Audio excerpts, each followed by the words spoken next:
بسم اللہ الرحمن الرحیم۔ محترم ناظرین و سامعین، السلام علیکم ورحمۃ اللہ وبرکاتہ۔ امید آپ اللہ تعالیٰ کے فضل و کرم سے خیریت سے ہوں گے۔ اللہ تعالیٰ آپ کو، آپ کے اہل خانہ کو ہمیشہ اپنی حفظ و امان میں رکھے۔ راہ ہدایت و نجات کے سلسلے کا بلاغ شروع کرتے ہیں۔ درس قرآن مجید، مدرس ہیں جناب قاری حافظ مولانا محمد اقبال صاحب، خطیب جامع مسجد نگینہ انصاریہ شیخ پورہ۔ درس قرآن مجید۔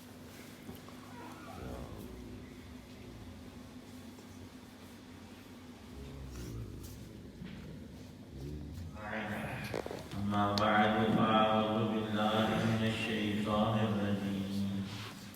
بسم الله الرحمن الرحيم وقهم السيئات ومن تق السيئات يومئذ فقد رحمته وذلك هو الفوز العظيم صدق الله العظيم۔ فرشتوں کی دعاؤں میں تتمہ یہ ہے اور ان کو ہر طرح کی برائیوں سے محفوظ رکھ، اور اس دن جسے تو نے برائیوں سے محفوظ کر لیا اس پر تو نے بڑا رحم فرمایا، اور یہی زبردست کامیابی ہے۔ سورہ مومن کی آیت 9 ہے۔ اللہ تعالی شانہ نے حاملین عرش فرشتے اور ومن حولہ اللہ کے عرش کا طواف کرنے والے،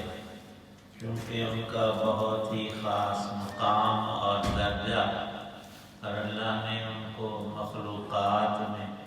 پاکی اور نیکی کی صفت عطا فرمائی ہے۔ ملائکۃ اللہ، فرشتے اللہ کے گناہوں سے محفوظ اس طرح اس طور سے ہیں کہ ان میں اللہ نے مادہ ہی برائی کا رکھا نہیں ہے۔ وہ ہمیشہ رب کائنات کی تسبیح و تقدیس میں لگے رہتے ہیں۔ ان کو جو حکم ہوتا ہے وہ بجا لاتے ہیں۔ تو یہ بھی اللہ ہی کا حکم ہے ان کو کہ وہ مومنین کے حق میں دعائیں کریں۔ ان حاملین عرش اور عرش کا طواف کرنے والے فرشتوں کی دعاؤں میں پہلی دعا یہ مذکور تھی کہ اے باری تعالی شانہ فاغفر للذین تابوا،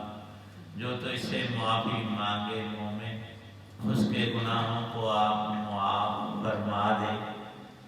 اور واتبعوا سبیلک، ظاہر ہے جو تائب ہے تو اس نے فارغ تو نہیں رہتا انسان، اچھا یا برا کام کوئی نہ کوئی کرتا رہتا ہے۔ جب برائی سے انسان بچتا ہے تو بلائی کی راہ پر چلتا ہے۔ جب یہ دو وصف مومن میں گناہ سے بچنا اور نیکی میں چلتے رہنا اور لگے رہنا یہ موجود ہو تو واقعی ہم عذاب الجحیم، یا اللہ پاک ایسے تائبین نیکوکار مومنین کو دوزخ کی آگ سے بچا دینا اور ان کو جنت میں داخل کرنا۔ ربنا وادخلہم جنات، اور ان کے ماں باپ اور بیوی بچوں کو بھی ان کے ساتھ جنت میں بلند مقام عطا کرنا۔ اب واقعی السیئات میں وہ فرشتے کہتے ہیں، اللہ کے حضور عرض کرتے ہیں کہ یا اللہ ان کو برائیوں سے محفوظ رکھنا، بالخصوص قیامت کے روز سب سے بری چیز تو دوزخ ہے، جس کا ایندھن انسان اور جنات اپنے کفر و عصیان کی بنا پر بنیں گے۔ تو اے باری تعالی ان توبہ کرنے والے، نیک کاموں میں لگنے والے اہل ایمان کو اس عظیم ترین برائی دوزخ کی آگ سے بچا دینا۔ واقعی السیئات، اور دوسری تفسیر یہ بھی لکھی ہے مفسرین کرام نے کہ قیامت نہیں دنیا میں اے باری تعالی شانہ ان کو ہر تکلیف سے، ہر گناہ سے جو آخرت کی تکلیفوں اور دنیا کی تکالیف کا بھی سبب بنتا ہے، ان سے بچا لینا۔ اور مفسرین نے کمال کی بات یہ لکھی ہے کہ دنیا کی تکلیفیں، بیماری، لاچاری، فقر و فاقہ، محتاجگی، یہ بھی انسان ان سے پریشان ہوتا ہے، مضرت اور تکلیف پہنچتی ہے، لیکن سب سے بڑی تکلیف دنیا میں کسی انسان کی وہ موت کا وقت ہے، جان کنی جسے کہتے ہیں۔ اور خود حضرت سرور کائنات صلی اللہ تعالی علیہ وسلم نے دعا کی ہے کہ اے باری تعالی شان اللہم اعنی علی غمرات الموت و سکرات الموت، موت کی سختیوں اور بے ہوشیوں سے یا اللہ میری حفاظت فرمانا، میری مدد کرنا۔ لکھا ہے کہ سب سے کم تکلیف جان کے نکلنے کی شہید کو ہوتی ہے۔ بظاہر ہمیں لگتا ہے کہ اس کا جسم مقتول ہو گیا، خون بہہ رہا ہے اور وہ مر رہا ہے، لیکن اللہ کے سچے نبی ارشاد فرماتے ہیں اس شخص نے اپنی جان کو رب کائنات پر قربان کیا ہے تو اس کو اتنی سی تکلیف ہوتی ہے جتنی چیونٹی کے کاٹنے کی۔ وہ سب سے چھوٹی اور کم تکلیف انسان کے بدن کو کہ چیونٹی نے کاٹا ہے، معمولی سی تکلیف، لیکن جان کنی عام طور پر چونکہ پورے جسم سے فرشتے روح کو کھینچ کر نکالتے ہیں۔ قرآن پاک میں بڑا تذکرہ ہے اس چیز کا، والنازعات غرقا والناشطات نشطا والسابحات سبحا، لیکن دو بندوں کی روح کے نکلنے کا طرز اور نکالنے کا طریقہ اسرائیل کا الگ الگ ہوتا ہے۔ فرمایا کہ نیک بندے کی روح تو خود ہی اللہ کے حضور اچھل کر جانا چاہتی ہے، اس کو تو اشارے کی ضرورت ہے، اور بد آدمی کی روح وہ بدن کے اندر چھپتی پھرتی ہے، چھپے گی بلا کہاں؟ لینے والے جب آئے ہیں تو لے کر جائیں گے۔ وہ پھر ایک ہی فرشتہ نہیں ہے، ایک تو ان کا سردار ہوتا ہے، افسر ہوتا ہے، اس کے ساتھ سینکڑوں اور فرشتے ہوتے ہیں۔ لکھا ہے کہ ایمان اور نیک اعمال کی ان فرشتوں کو خوشبو آتی ہے،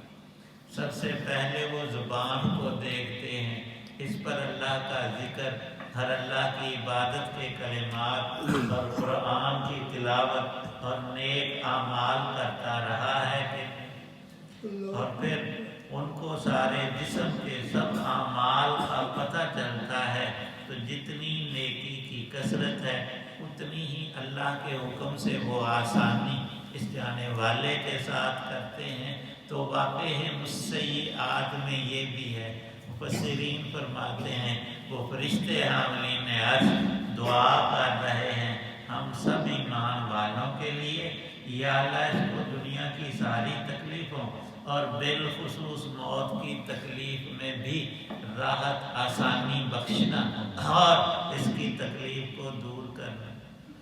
پھر آگے اس سے ایک بڑی تکلیف پیش آنے کی ہر انسان کے سامنے ہے، وہ قبر کا معاملہ ہے۔ اور وہاں لکھا ہے کہ قبر صرف جسم والے گڑھے کو نہیں کہتے، روح اور بدن جہاں کہیں جس طور سے بھی ہے وہ انسان کی حقیقی اور اصلی قبر ہے۔ کئی لوگ پوچھتے ہیں جو سمندر میں مر گیا، پانیوں میں مچھلیوں نے مینڈکوں نے کھا لیا، رہا نہیں، گل گیا وہاں، تو اس کی تو قبر ہی نہیں، تم کہتے ہو کہ عذاب قبر ثواب قبر۔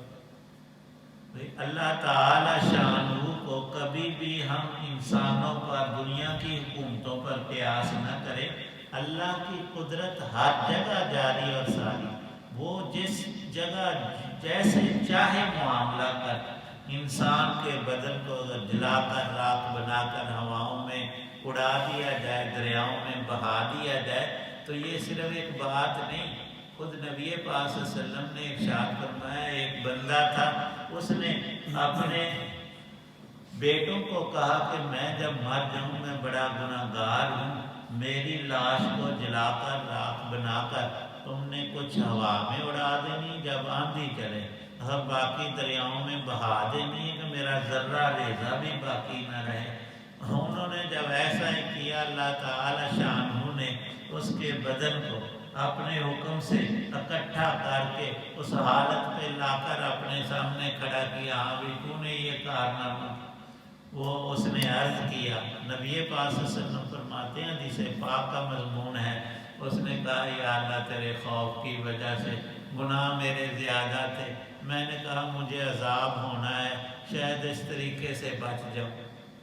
تو صراحت فرما دی کہ اللہ کی قدرت سے کوئی چیز باہر نہیں، قبر کا معاملہ بڑا ہی سخت ہے، وہاں کوئی سننے سنانے کی تو بات نہیں ہے، انسان کے اعمال ہیں، ہم ہوں گے اور ہمارا عمل ہوگا، تو وہاں بھی یا اللہ پاک اس کو عذاب سے بچانا، واقع ہے مجھ سے ہی۔ پھر آگے آخرت کا دن ہے 50,000 سال کا، بزرگان دین ارشاد فرماتے ہیں ہم اپنی یہ 60-70 سال کی زندگی 100 سالہ دیکھیں تو صرف 2.5 یا 3 منٹ بنتے ہیں، جب 50,000 سالوں کے برابر ایک دن ہو تو اس دن کے منٹ بھی تو اتنے بڑے ہوں گے، تو وہاں حساب اور کتاب ہے، اس میں بھی دعائیں ہیں نبی پاک صلی اللہ علیہ وسلم کی، ہر موقع میں آپ نے خود مانگی ہیں، اب فرشتوں کی دعا کا بھی یہاں ذکر ہے، اللہم حاسبنی حسابا یسیرا، یا اللہ پاک اس کو وہاں کی برائیوں سے بھی بچانا، وہاں کی دہشت سے، ہولناکی سے، سخت ترین مناظر سے، یا اللہ پاک اس بندے کی، اس مومن، اس تائب کی حفاظت کرنا، اور آخری حفاظت وہ نجات ہے دوزخ کی، اور پھر ارشاد فرمایا کہ ذالک هو الفوز العظیم،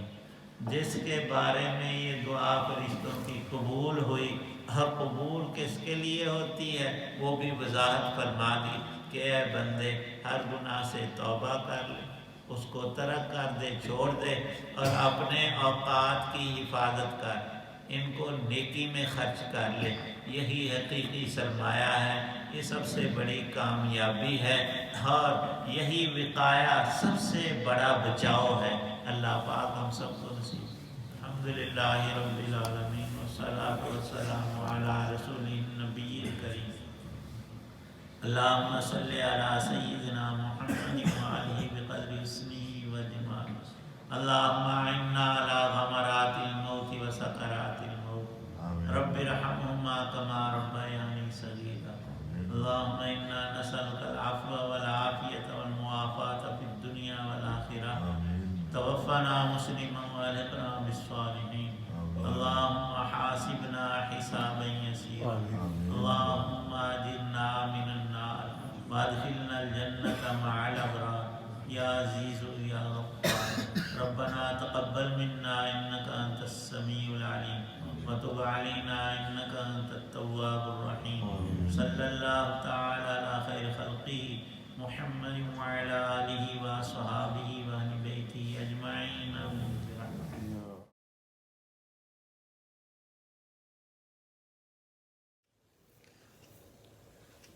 یہ تھا راہ ہدایت و نجات کے سلسلے کا ولاگ درس قرآن مجید، جس میں سورہ المومن کی آیت مبارکہ نمبر 9 کی تلاوت، ترجمہ اور تفسیر بیان کی گئی۔ جن دوستوں نے ابھی تک میرے یوٹیوب چینلز راہ ہدایت ودن بریکٹ رشیدی یا دوسرا چینلز ہے BA رشیدی ابھی تک سبسکرائب نہیں کیا تو ان سے گزارش ہے کہ وہ اسے سبسکرائب کر کے، لائک کر کے،